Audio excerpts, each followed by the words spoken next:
Bonjour à tous, je suis très heureux d'être avec vous aujourd'hui et je remercie les organisateurs de m'avoir invité. Donc je vais rapidement juste vous présenter ce qu'est le Centre national de référence santé à domicile et autonomie avant de vous donner le point de vue du Centre national sur l'innovation et l'importance d'associer toutes les parties prenantes dans le processus. Donc le Centre national de référence santé à domicile et autonomie est une structure qui a été mise en place à l'initiative du ministère de l'Industrie en 2009, avec une mission qui est très précise, c'est aider au développement et au bon usage des technologies numériques au service de la santé et de l'autonomie.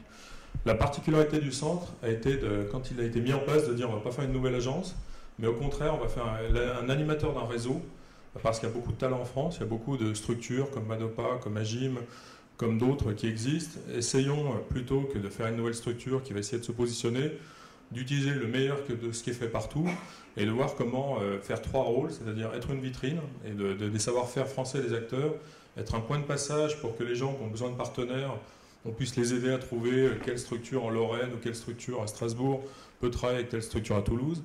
Et enfin, d'essayer de mettre en place une vision un peu prospective de l'intérêt du numérique au service de la santé et de l'autonomie, sachant qu'il n'y a pas tellement de doute, on va devoir utiliser ces technologies par rapport aux défis auxquels on est confronté au niveau de la santé.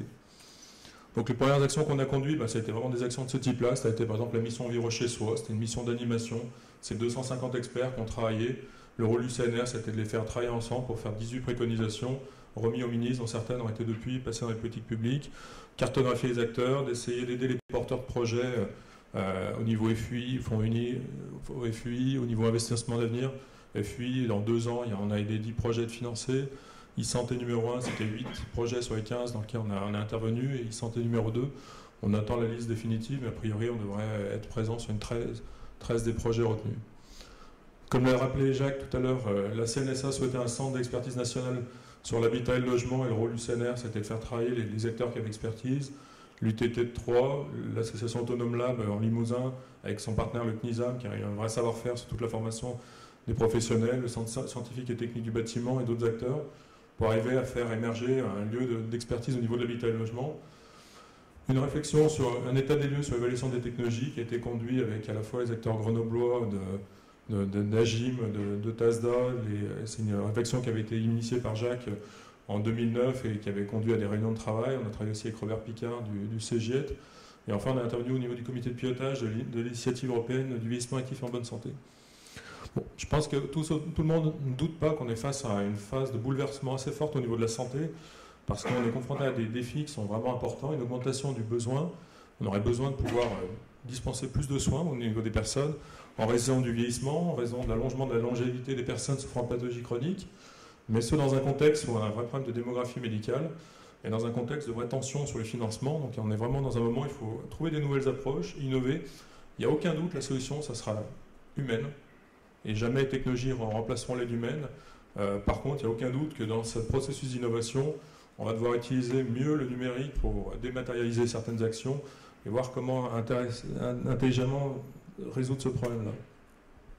Au niveau de la santé, Jacques en a parlé, l'OMS est un organisme absolument indiscutable et c'est intéressant de repartir toujours sur une base. La santé, c'est un état de complet bien-être physique, mental et social, et ce n'est pas uniquement l'absence de maladie et d'infirmité. C'est important, quand on parle de santé à domicile, de réfléchir là-dessus, d'aborder tous ces aspects-là. Et d'autant qu'au niveau du vieillissement de la population, on est confronté à une vraie difficulté. Si on regarde la dernière étude qu'a fait l'OCDE, on va devoir passer d'un coût actuel qui est à peu près 1,4 point de PIB. D'ici 2050, il faudrait qu'on arrive à passer à 2,2 points de PIB, c'est-à-dire plus 50%. Et sachant que suivant les scénarios qui sont pris au niveau social, sur la disponibilité de l'aide, de proximité, l'augmentation de la coût de la vie, on pourrait aller même jusqu'à 2,5 points de PIB. Donc là, c'est des chiffres qui sont énormes, évidemment. Un point de plus de dépenses, c'est pas évident à financer dans la période actuelle. Et ça, c'est une problématique qui est vraie pour toute la zone OCDE. Si vous regardez, le plus un point, c'est à peu près vrai pour tous les pays, quelles que soient les solutions. Et dans le même temps, ce problème de vieillissement de la population se traduit par un deuxième impact qui avait été très bien montré par la mission, par le rapport du député Lasborne, Télésanté, dont vous avez la référence en bas, c'est qu'en plus, les dépenses de soins augmentent avec l'âge. Et donc, en augmentant la longévité des personnes, ce qui est une formidable chose, on augmente mécaniquement les dépenses de santé, donc il faut vraiment trouver des moyens de limiter cette augmentation assez mécanique des dépenses de santé. Comme l'a rappelé Jacques tout à fait, précisément tout à l'heure, le vieillissement, c'est une population qui est très disparate. Si on met l'âge de la population senior à 65 ans, ça représente 15 millions de personnes, dont 1% qui sont en phase finale de dépendance, de morbidité, dans laquelle la plupart sont atteints de polypathologie, d'handicap, de dépendance. Il y a une première phase qui est le vieillissement actif et en bonne santé, dans lequel les gens continuent à vivre et à fonctionner le plus correctement possible, et une zone intermédiaire qui est la zone de la fragilité dont parlait Jacques, c'est-à-dire le moment où la personne continue à vivre correctement, mais suite à des épisodes de décompensation qui peuvent être des accidents ou des maladies, à une brusque réduction de sa capacité à fonctionner correctement, qu'on peut après, dans la plupart des cas, compenser. Mais tout l'enjeu, comme l'a rappelé Jacques, c'est vraiment d'être sûr, d'être capable de gérer 4 paramètres qui sont essentiels dans toute cette phase de la fragilité, qui sont la malnutrition, l'activité physique, le maintien d'une activité sociale, d'un lien social avec son entourage, et la stimulation cognitive. Donc tout l'enjeu de la fragilité, c'est de voir comment faire que la personne qui est en train de vieillir, tout à fait normalement, ne se retrouve pas confrontée à ces épisodes brutaux de décompensation, qu'ils soient dus à une maladie ou qu'ils soient dus à un accident. Et ça se traduit vraiment par une vraie façon de penser différemment la santé, c'est-à-dire l'objectif n'est plus de soigner la population vieillissante, l'objectif c'est de la faire fonctionner le mieux possible, vivre le mieux possible. Donc ça a été reconnu par l'OMS qui en a fait le paradigme du fonctionnement. Ça nécessite de repenser complètement la notion de prévention.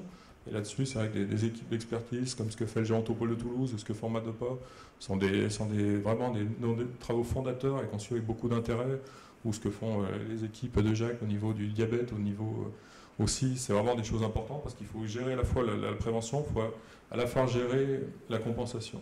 Par contre, ce qui est très clair, c'est que dans cette nouvelle façon de penser la santé, il y a une chose qui va être évidente, c'est que la façon d'organiser la chaîne de soins au sens care, mais pas au sens cure, le domicile appelé à jouer un rôle extrêmement important, et c'est dans cet axe-là qu'il faut voir comment permettre que dans le domicile, il y ait un certain nombre d'actions de prévention qui soient mises en place, un certain nombre d'actions de soins, une bonne gestion des intervenants du domicile. Donc le domicile devient une plaque tournante au niveau de la mise en place du soin. Et quelque chose qui est une évidence, on est en train de parler de dépenses qui augmentent, il faut quand même voir qu'à la fin, les dépenses de santé, il faut plutôt les voir comme des investissements, et c'est quand même plutôt à la fin des emplois, des produits, des services. Donc ne pas avoir une vision trop financière de la santé, c'est plutôt une bonne chose que les gens vieillissent. Et si on arrive à en faire le nouveau socle des politiques publiques en matière d'emploi, de prévention, de logement, d'urbanisme, c'est quand même une façon de repenser en partie la société et de créer des emplois, de créer de nouveaux produits. Donc éviter un discours un peu noir sur le vieillissement qui est une catastrophe financière à venir. Donc comment le numérique peut aider au niveau de la santé? Alors là, il y a une représentation qui a été offerte par le COSIR, qui est un syndicat européen qui a essayé de modéliser où est-ce que le numérique joue et comment on peut défaire les différents champs. Là-dessus, il n'y a pas de doute qu'il y aurait d'autres façons de présenter l'intérêt du numérique pour la santé, en disant que la santé, télésanté, c'est plutôt la télémédecine et dans la télésanté. Là-dessus, on en reste sur cette vision-là.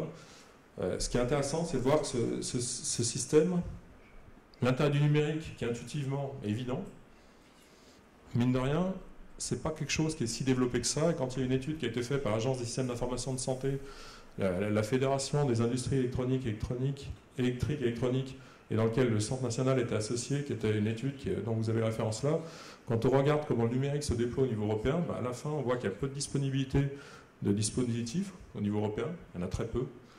Souvent, c'est des petites structures, un peu ce qui a été fait par le professeur Larac, qui est un des pionniers dans la région Midi-Pyrénées, qui à bout de bras a porté des expérimentations. Mais il n'y a pas de généralisation du numérique au service de la santé. C'est vraiment des petites équipes de pionniers qui portent des expérimentations, qui ont mis généralement 10 ans à s'installer, et qui à la fin ont une utilisation qui est limitée. Donc on est encore dans une phase très amont de l'utilisation du numérique pour la santé. C'est encore très peu développé, et ce qui est assez étonnant, c'est que si on regarde la télésurveillance des maladies chroniques, qui est une préoccupation qui est forte maintenant, parce que le nombre de personnes souffrant de pathologies chroniques est en constante augmentation, c'est à la fois une préoccupation forte dans laquelle il y a beaucoup d'innovation, beaucoup de recherche, mais il n'y a pas de déploiement faute de modèle économique. Pour vous donner une illustration de ça, si vous regardez le suivi des patients au domicile au niveau européen, vous êtes en train de parler d'un marché qui est de l'ordre, au niveau de la vente de dispositifs, qui est de l'ordre de 300 millions de $. Je ne sais pas si ça vous parle, je ne sais pas si ça ne vous parle pas, mais pour donner un ordre d'idée, l'électronique grand public de Philips, juste en France, c'est 2,5 milliards d'euros. Et si vous parlez de vente de PC ou de systèmes, vous parlez plutôt en dizaines de milliards qu'en millions.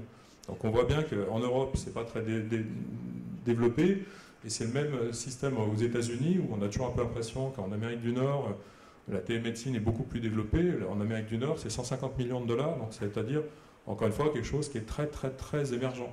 On est vraiment au tout début de la courbe d'apprentissage. Donc, c'est pas pour autant qu'il faut dire bah, ça se passera jamais, il faut pas investir, il faut pas faire de recherche. Non, au contraire. Ça veut dire que c'est une opportunité, et c'est très bien qu'il y ait des talents comme ceux du groupe de recherche qui soient essayés de trouver des solutions, parce qu'on voit bien qu'on arrive au bout d'un système et qu'on commence à être vraiment confronté au problème du besoin de ressources qui devient de plus en plus critique. Sur le territoire, il y a des endroits de soins qui ne fonctionnent pas, faute de personnel. Il y a des EHPAD qu'on ne peut pas lancer parce qu'on n'a pas réussi à trouver des infirmières ou des personnels. Donc ça va être un accélérateur, indiscutablement. Ce qui est positif, il y a une vraie volonté politique d'agir, qu'elle soit française, qu'elle soit européenne. La Commission européenne l'a mis au centre de sa stratégie avec son programme de vieillissement actif en bonne santé. En France, il y a une vraie volonté de réforme de l'organisation sanitaire et médico-sociale, qui a eu un certain nombre de lois qui sont en train de trouver leur place, la régionalisation des politiques sanitaires, la mise en place de la loi HPST, la création des groupements de coopération sanitaire. Donc il y a vraiment un effort pour avancer là-dessus. Et puis il y a une dernière opportunité qui est formidable, c'est l'équipement numérique des territoires. Quand le professeur Larac faisait de la télémédecine il y a 50 ans, c'était une vraie aventure au niveau technologique. Maintenant, dans n'importe quel foyer, il y a la capacité à envoyer des données, en recevoir et faire des échanges de données. Par contre, il y a encore des freins qui sont réels, et en particulier, comme l'a dit Jacques tout à l'heure, l'évaluation, parce qu'il faut trouver des modèles économiques, surtout si on ne veut pas faire de cette opportunité du vieillissement d'un investissement, c'est-à-dire si on essaye de contenir une augmentation de la demande à dépenses constantes, ben là il va vraiment falloir trouver de l'innovation, parce qu'on essaie de contenir quelque chose sans dépenser plus, et ça va pas être simple. Mais l'évaluation, c'est vraiment quelque chose qui est critique, et là-dessus, c'est très intéressant de voir ce qui a été mis en place au niveau du territoire avec au niveau toulousain une plateforme d'innovation mutualisée qui s'appelle Platine, qui a mis en place évidemment des structures comme le CIT de Grenoble, qui avait vraiment une expertise pour l'évaluation, et puis ce que fait Jacques avec les travaux de Robert Picard. Un deuxième frein, et ça c'est quelque chose sur lequel j'avais insisté, c'est l'implication des financeurs. Pour l'instant, la santé, c'est quand même quelque chose qui se joue entre les offreurs de technologie, qu'ils soient des chercheurs, des académiques ou des industriels et des médecins, des aidants, des familles. Les financeurs sont assez absents du débat, et ça, c'est un des vrais freins qu'il va falloir trancher, parce qu'on essaye d'innover, c'est-à-dire on essaie d'apporter des réponses à des vrais problèmes. Or, l'innovation, c'est vraiment le fait d'arriver à faire travailler trois mondes qui n'ont pas de motivation à travailler ensemble, ce sont les utilisateurs, les offreurs, les financeurs, et essayer de trouver une position de médiation qui ne va pas être optimale, qui ne va pas être le parfait respect du souhait du patient, qui ne va pas être parfait respect de l'industriel qui aimerait vendre plus cher, qui ne va pas être le souhait du financeur, parce que ça va lui coûter toujours trop cher, mais l'innovation, c'est le fait de trouver une solution des trois. Et ça, c'est vraiment un axe qui va être très important au niveau de tout ce qui va être l'action au niveau recherche en ticket santé. Parce qu'un des premiers enjeux, c'est mieux associer l'usager. Ça paraît, il y a vraiment des travaux fondateurs qui sont mis en place à Grenoble, par exemple, qui a mis depuis plusieurs années une réflexion pour essayer de mieux comprendre le besoin des personnes. C'est ce que fait Jacques. Ça, c'est vraiment important. L'usager, il veut se faire entendre, il veut défendre ses intérêts. Pendant longtemps, on a essayé de ne pas l'entendre. Ça a changé ces dernières années avec des notions comme l'expert profane, le fait que maintenant on essaye d'écouter sa parole. Ça, c'est vraiment un premier enjeu. Et une opportunité qui est offerte, c'est que le numérique est présent. Donc encore une fois, avant, on pouvait envisager de faire des produits spéciaux pour les personnes âgées, des produits spéciaux pour les personnes souffrant de pathologies chroniques. Maintenant, il y a 65 millions de téléphones portables en France, il y a 65% de gens équipés au niveau Internet. La question, c'est plus trop de faire des nouveaux produits, la question, c'est de développer les usages autour de ce qui existe et de voir comment on va pouvoir utiliser plus intelligemment, comme essaie de le faire Madopa, une balance en essayant de renforcer son contenu, essayer d'utiliser plus intelligent un téléphone, avant même de penser qu'on va pouvoir faire des tablettes pour personnes souffrant de pathologies chroniques ou des tablettes pour personnes vieillissantes. Et c'est là-dessus que le concept de Living Lab, dont Jacques a parlé, est intéressant. À la base, c'est un concept qui a été inventé en 2003 au MIT, et dont l'idée, c'était vraiment pour l'électronique grand public. Et c'est ça, vous allez voir l'important, c'était à la base, c'était en 2003, le MIT, où voir comment faire sortir la recherche, essayer de confronter ce qui était fait par les chercheurs aux besoins des utilisateurs. C'est un objectif de grand public, et je le répète, parce que le grand public, c'est ce qu'il y a de plus simple, c'est-à-dire le financeur, c'est l'utilisateur. Donc, dans la négociation que j'ai avec la personne qui me propose quelque chose, si je suis capable de me faire entendre. Dans le cas de la santé, où le financeur n'est pas l'utilisateur, ça complexifie tout, parce qu'un médecin peut avoir des souhaits, un aidant familial peut avoir des souhaits, un citoyen peut avoir des souhaits, mais ça ne sera pas les mêmes s'il paye ou s'il ne paye pas. Donc c'est là le dispositif Living Lab qui a été mis en place en 2003, qui a été repris en Nokia en 2005, puis introduit en Europe par la Commission européenne en 2006, c'était la présidence finlandaise qui pilotait l'Europe. Vraiment, c'est une conception qui est centrée sur l'utilisateur, c'est-à-dire l'utilisateur est dans la conception, et il y a une notion d'innovation ouverte. Donc là-dessus, il y a un gros travail piloté par Robert Picard du CGET qui avait mis en place un groupe de travail pour essayer de repérer comment ça fonctionnait, cette mécanique de co-création des solutions. Comme l'a rappelé Jacques tout à l'heure, c'est vraiment quelque chose d'important, arriver à concevoir ensemble des solutions, c'est-à-dire avoir autour du programme, évidemment, les acteurs traditionnels, les universités, les entreprises, les utilisateurs, mais aussi ceux qui sont plus difficiles à faire venir, les autorités de santé, les collectivités, les assurances, qui vont être là aussi pour dire est-ce que ce que vous faites, je suis prêt à le payer.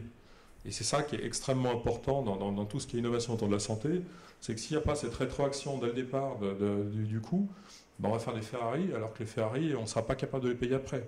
Donc si on veut éviter de développer des Ferrari et si on veut être capable d'avoir des voitures qui se vendent, essayons d'avoir cette rétroaction dès le départ, parce qu'à la fin, il faut vraiment que les utilisateurs aient des produits qui soient accessibles, pratiques, désirables et souhaitables. Ça paraît trivial de le dire, mais il y a encore des produits qui sont inutilisables par des personnes. Au niveau CNR, nous on est dans plusieurs groupes de pilotage, d'expérimentation, grandeur réelle, de technologie. On est souvent frappé de voir des produits qui ont été pensés pour des ingénieurs, mais absolument pas pour des personnes âgées. Et quand ça tombe sur le terrain, c'est juste catastrophique. La personne appelle tout de son répertoire, ça crée une panique au niveau des systèmes d'aide à la personne qui se retrouve à devoir resetter une tablette tactile, et ça c'est une réalité. Pour les offreurs, encore une fois, ce sont des entreprises privées, donc il faut que ce qui soit développé soit rémunérateur, qui minimise le risque et maximise leur investissement. C'est une vraie criticité. Il faut savoir que beaucoup d'industriels sont maintenant très inquiets de la e-santé, ont plutôt tendance à poser le crayon en disant on va attendre pour voir, parce que ça fait quelques années qu'on investit, et maintenant qu'on n'arrive pas à avoir une ligne de revenus stable, on va plutôt attendre et voir ce que font les autres et les copier intelligemment derrière, sauf que si tout le monde fait ça, il n'y a pas grand-chose qui va sortir. Et enfin, pour les financeurs, être capable d'avoir des solutions qui soient pérennes, qui améliorent l'efficience et qui apportent faire des nouveaux défis. Alors ça paraît très conceptuel comme ça paraît très complexe. Le rapport du CGET est vraiment intéressant et je vous incite à le télécharger, à le lire. Le CNR a reçu une mission de la région PACA pour en faire des méthodologies, essayer de voir comment un peu plus pratique dans le cas présent, et ce que va faire Jacques avec Active Aging ou ce que fait déjà Stéphane avec Autonome Lab nous semble des bases très solides. Mais il faut voir que ça marche, ce genre de solution. Et je vais vous prendre deux exemples concrets.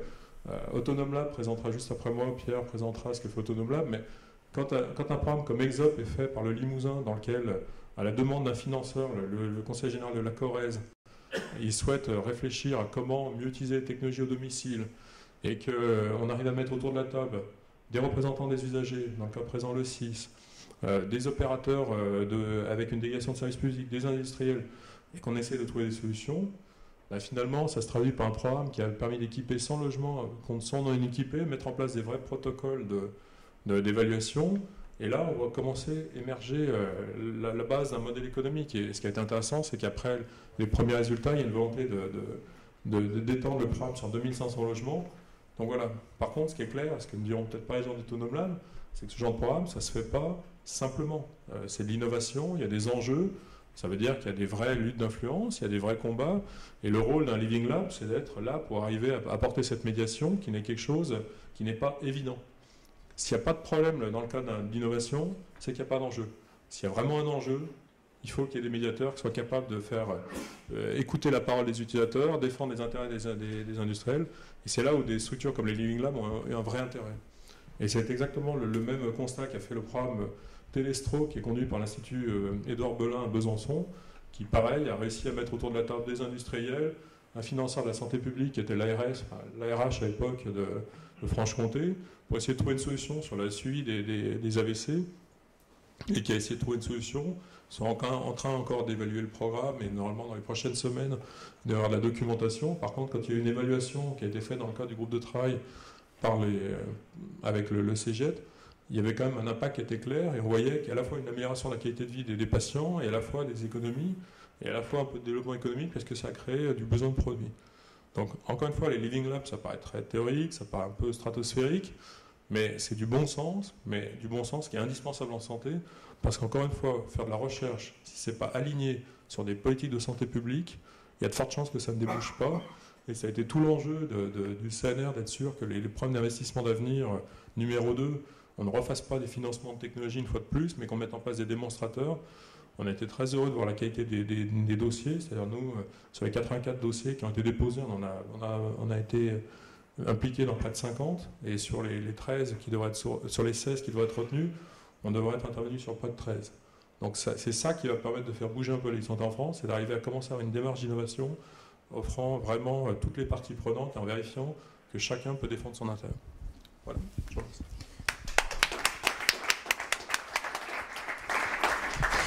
Merci beaucoup donc Bruno Chara pour cette fantastique présentation. À présent, il y a des questions, s'il vous plaît. Oui.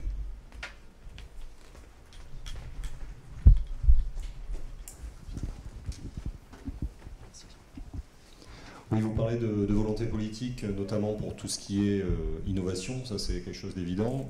Quel est votre avis sur la volonté politique après pour le financement, pour des déploiements? C'est-à-dire que, comme vous disiez, les financeurs sont un petit peu hors de l'image pour le moment. Est-ce que ça c'est quelque chose, alors c'est peut-être au-delà du CNR Santé, mais comment vous voyez l'évolution à ce niveau-là? Ce qu'on peut dire, c'est qu'au niveau européen, il y a une vraie volonté.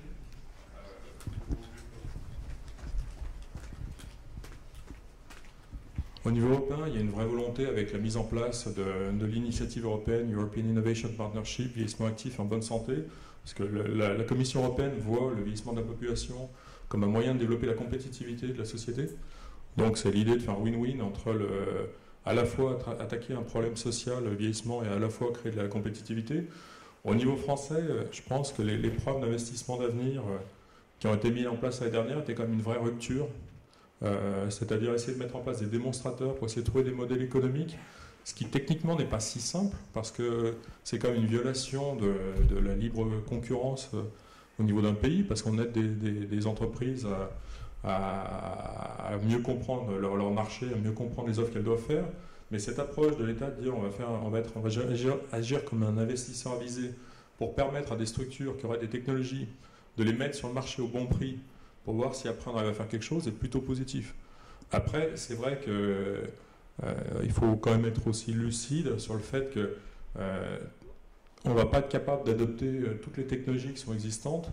Et comme l'a dit Jacques, avec vraiment, et je partage tout ça de son point de vue, le futur c'est quand même la conception universelle, c'est-à-dire être sûr que toutes les particularités qui vont être nécessaires vont se retrouver dans les produits grand public, parce qu'à titre personnel, au niveau CNR, on ne pense pas qu'on va être capable d'absorber 3 box, une pour faire des pathologies chroniques, une pour faire du vieillissement, qu'on va être capable de faire ça. Donc il y a des vraies tendances de convergence au niveau des réseaux communicants dans la maison, et en particulier, je ne sais pas si vous suivez les travaux qui sont faits par l'Agora des réseaux communicants, qui essayent de faire converger l'électricité, l'Internet et la domotique sur une seule box Internet. Je veux dire, techniquement, elle existe depuis 3-4 ans déjà chez ST. Elle existe cette box. Hein. Le problème, c'est de trouver le modèle économique pour la vendre. Après, au niveau de la santé, c'est clair qu'il y a eu une vraie volonté de modernisation. Ce qui va être très important, c'est qu'il y ait une vraie approche une vraie vision de où est-ce qu'on a besoin du numérique pour la santé et l'autonomie. Pour l'instant, on est quand même plus dans le techno-push, de dire on va financer des nouvelles technologies. On n'est pas encore vraiment à savoir quel problème on veut résoudre et quel problème on veut résoudre. Pourquoi le seul problème vraiment d'envergure que je verrais, c'est le problème SOPHIA, qui lui a été vraiment une bonne utilisation du numérique, où là, pour des pathologies comme le diabète, l'assurance maladie s'est dotée d'un système pour gérer des données. Je pense qu'on est encore loin d'utiliser 100% des capacités qu'offrirait le bon usage des données de santé qu'on a déjà. Je veux dire, si on utilisait toutes les données, toutes les bases de données qu'on avait pour tirer des conclusions et orienter les politiques de santé publique, je pense qu'on pourrait vraiment après mobiliser des acteurs industriels, des acteurs associatifs pour trouver des solutions. Pour l'instant, on est encore dans un monde, dans une vision un peu un peu optimiste de la résolution. Merci. D'autres questions? Oui, c'est sûr que le réusage en santé, par exemple, d'outils ubiquitaires et génériques, par exemple l'usage de l'écran télé, faire systématiquement des systèmes PC-free en enlevant tout ce qui est écran, effectivement, qui d'ailleurs va être taxé comme les écrans de télé, vous avez vu. Bon, ça c'est une incidence. Je pense que c'est la solution vers laquelle il faut aller. Et la MediaGate que tu évoques chez STMicroelectronics a été designée pour ça. Alors ce qui est dommage, c'est que on met du temps effectivement à ces réutilisations positives en santé. Et alors c'est assez rigolo parce que tu mets Belin ici, bon, on dit le pape français de la télémédecine, c'est Loulou Laringue, avec ses applications bateaux de pêche, etc. Bon, effectivement, il y a 50 ans, j'ai rien contre. Mais si tu prends la réutilisation santé du bélinogramme qui a été fait pour des journalistes, les premières utilisations, c'est le France entre les deux guerres. Les ECG partaient, ils étaient interprétés aux USA ou à Paris, si tu veux, puis il n'y avait pas de problème. Le médecin du France, il était tout à fait conforté par... Et ça, c'était un outil qui existait, puisque voilà, on était reliés. Évidemment, les dernières nouvelles du France pouvaient se retrouver dans le monde, mais pour des objectifs purement journalistiques. Et c'est très vite qu'on a utilisé le bélinogramme. Le Minitel est utilisé aussi très vite en santé. Et ça c'est peut-être quelque chose qu'on ne sait pas faire. On a peut-être l'outil sous les yeux, si tu veux, et puis on peut peut-être dégager le PC. Et les tas de choses qu'on voit, parce qu'on se dit, oh là là, on va faire effectivement du technology push, etc. Alors que le réusage, le réemploi, si tu veux, de braves trucs qu'on a, souvent, je pense que c'est une réflexion qui est importante. Et voir que ST nous a un peu poussé, si tu veux, dans RVS, par exemple, dans l'expérience Vercor, vers ce genre d'attitude, je trouve que c'est plutôt sain parce qu'ils auraient pu nous pousser vers toujours plus de processeurs, etc. Même si dans la MediaGate, on sait qu'il y a du joli processeur.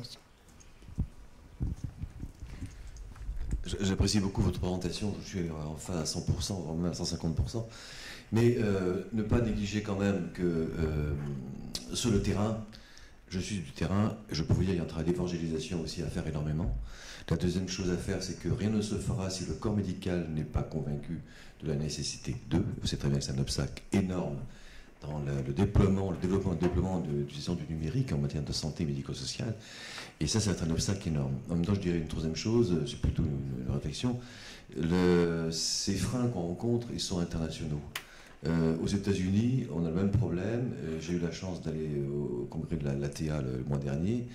Et c'était très intéressant de voir comment les Américains eux-mêmes sont en train de réfléchir énormément aux freins qu'ils rencontrent, que ce soit la partie industrielle, qui eux-mêmes disent, bon d'accord, on investit, mais enfin pour l'instant, en termes de retour sur investissement, on sait pas où on va. Et c'est pas ça qu'il y a un énorme problème d'absence totale d'organisation. Ils se plaignent que même dans les hôpitaux, les cliniques, je ne veux pas comparer le système américain ou le système européen, français entre autres, c'est qu'en fait, il y a par absence d'évangélisation, de l'absence de vouloir vraiment avoir le courage de se réorganiser, de gouvernance, pas de management de façon générale, et puis le corps médical qui honnêtement, on n'est pas encore très preneur, on a un cumul. Mais c'est pareil aux États-Unis. Pareil aux États-Unis. C'est très intéressant, et je profite d'une réflexion intéressante par rapport au devenir du numérique dans le dialogue singulier. Nous connaissons ça, nous. Ils ont le même problème chez eux. Et vous savez qu'aux États-Unis, ils ont tous leur système, iPhone, smartphone, etc., avec un développement de consultation directement même. Nous, on n'a pas ça pour l'instant, mais carrément des consultations en ligne. Ça leur pose des problèmes éthiques. Eux-mêmes ne savent plus finalement qu'est-ce qui relève de l'urgence, qu'est-ce qui n'a pas d'urgence, avant d'engager un protocole d'hospitalisation ou d'admission à l'hôpital. Voilà la réflexion actuellement. Ils disent, mais finalement, on ne sait plus. On ne sait plus. En fait, on engage notre responsabilité quand on sait qu'aux États-Unis, la santé médicale est quelque chose de très important. Et donc voilà. Et j'ai envie de dire, pour terminer là-dessus, il y a un flottement, même chez eux. Il y a un flottement. Ils ne savent pas trop.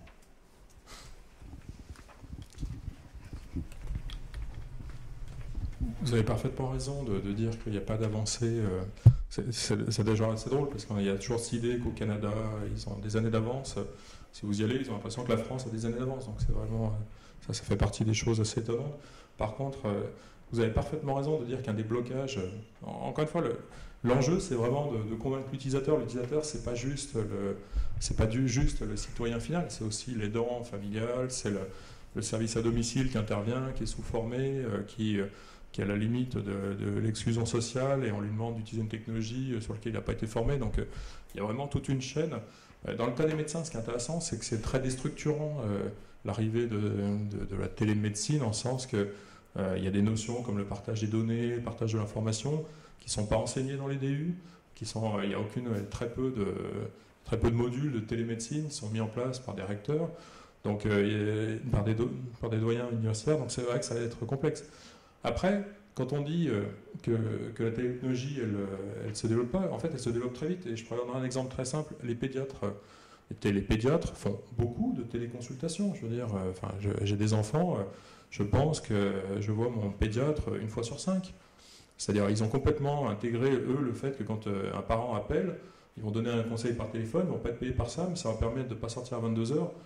Donc, il y a déjà des professions médicales qui ont intégré ces outils, qui ont adapté leurs pratiques, qui ont décidé de les utiliser et qui régulent leur façon de travailler comme ça. Ils savent très bien que plutôt qu'à une consultation qui va leur faire perdre du temps pour rien, répondre au téléphone 2 minutes et dire bah, ça ne sert à rien de venir, faites ci, faites ça.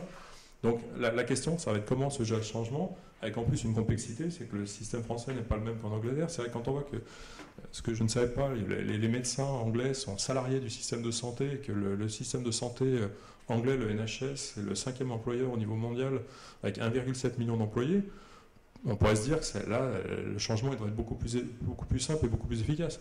Et dans les faits, non, ils sont au même niveau et on est vraiment dans une phase très très expérimentale, d'où l'importance d'évaluer, d'où l'importance d'innover, d'essayer de voir où est-ce que ça fait vraiment sens et où est-ce que ça fait moins sens parce qu'à la fin, ça apporte un peu de mieux, mais pas plus que ça.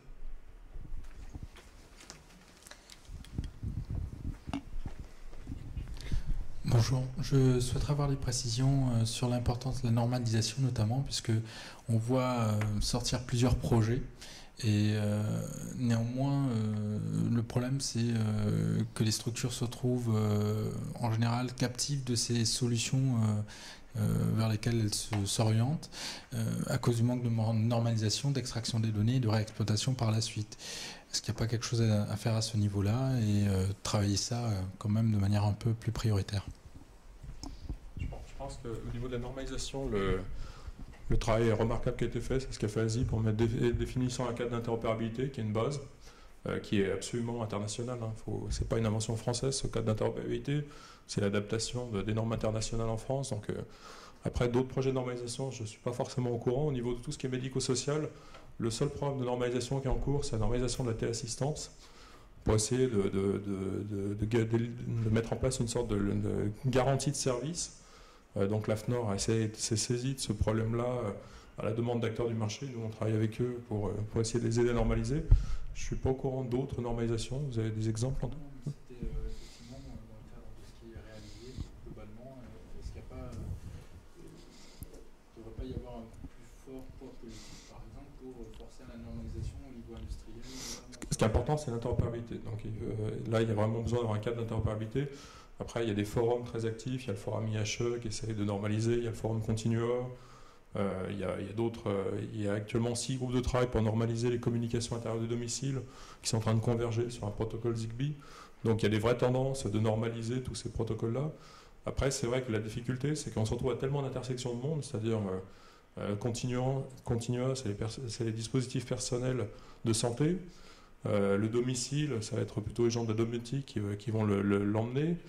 La ZIP, c'est médecine. Donc la difficulté après, c'est de faire converger tous ces mondes-là sur un objectif commun.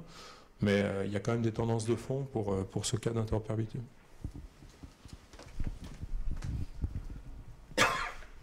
Encore une question.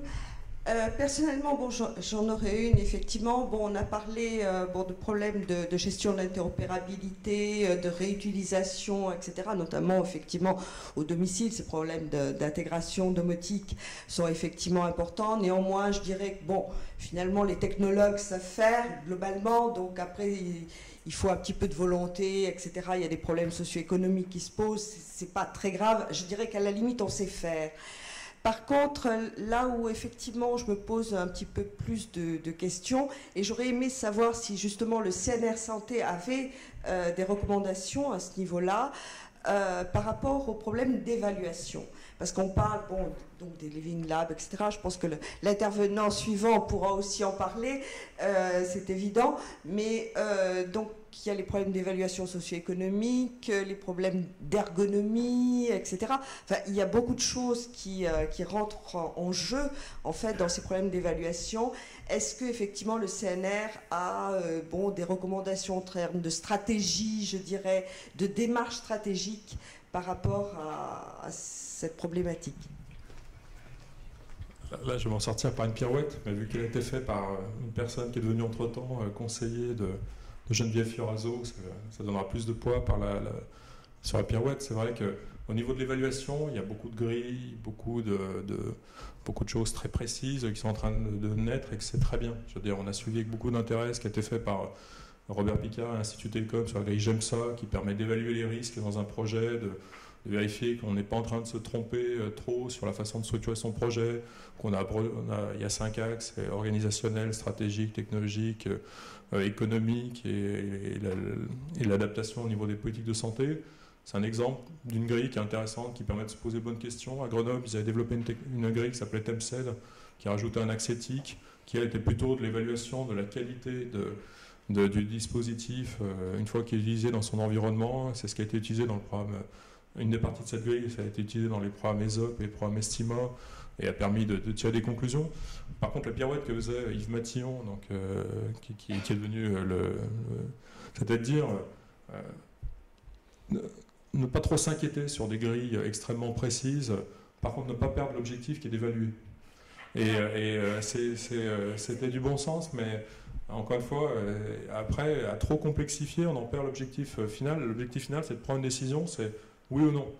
Et de trouver ce juste milieu. C'est pour ça qu'on suit avec beaucoup d'intérêt ce qui est mis en place par différentes structures comme Madopa, qui fait vraiment un travail intéressant à partir de la grille GEMSA sur l'évaluation au domicile de la personne dans le cadre du programme CARSAT. On suit avec beaucoup d'intérêt ce que fait Toulouse avec sa plateforme de mutualiser l'innovation Platines, qui est en train d'essayer de voir par rapport à toutes les grilles qui existent. Globalement, au niveau des grilles d'évaluation, on a 3-4 qui existent. Il y a HTA, qui est un processus, il y a MAST, qui est une grille qui a été faite par des Norvégiens, qui est utilisée au niveau télémédecine. Il y a la grille GEMSA aussi.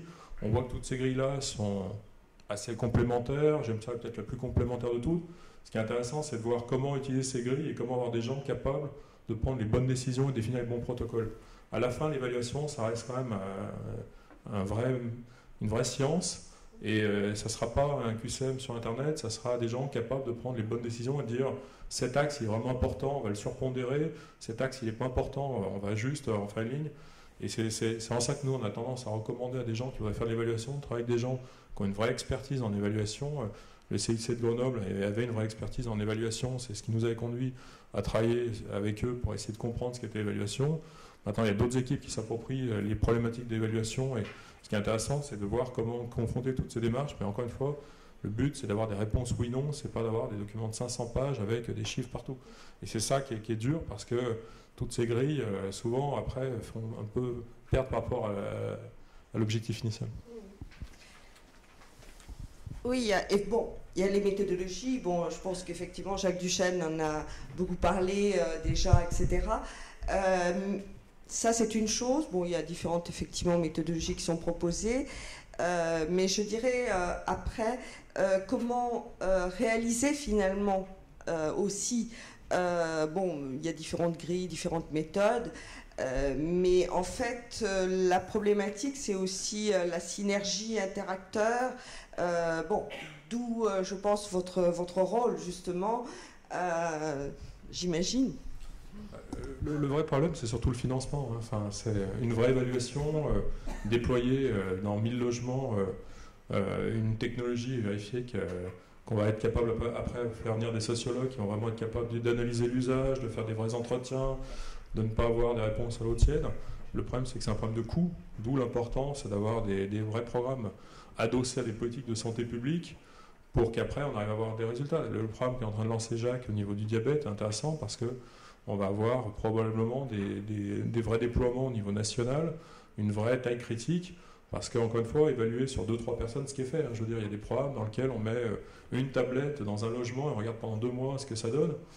Bon, ok, on peut appeler ça de l'évaluation, mais objectivement, il n'y a pas grand-chose qui va en sortir. Donc la question, c'est comment financer ces programmes-là.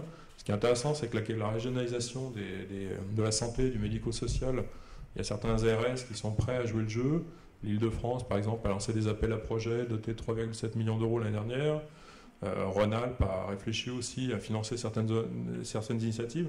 Je pense que ce qui est très important pour des organismes de recherche, c'est vraiment de s'adosser avec des autorités de santé publique et d'être sûr que ce qu'ils font correspond à vos besoins, parce qu'après, s'il n'y a pas ce besoin-là, ça va être très dur de financer, et je pense qu'il n'y a rien de plus frustrant pour vous que d'avoir un programme qui à la fin s'arrête à 2 essais pendant 2 semaines. Enfin, ce qui est intéressant, c'est de pouvoir faire comme ESOP, 1 an de suivi des personnes au domicile, de regarder l'impact sur les chutes, de regarder l'impact sur la dépression, regarder l'impact sur un certain nombre de critères.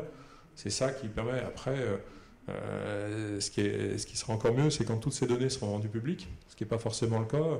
Pour un conseil général, la Savoie, qui accepte de partager ces données et qui met en temps réel les résultats de l'étude Estima, il y en a 10 qui gardent les données confidentielles, sur lesquelles arriver à voir l'étude relève de la croix et de la bannière, parce que l'industriel refuse de partager l'étude qui est importante, le conseil général ne veut pas que sa stratégie soit exposée.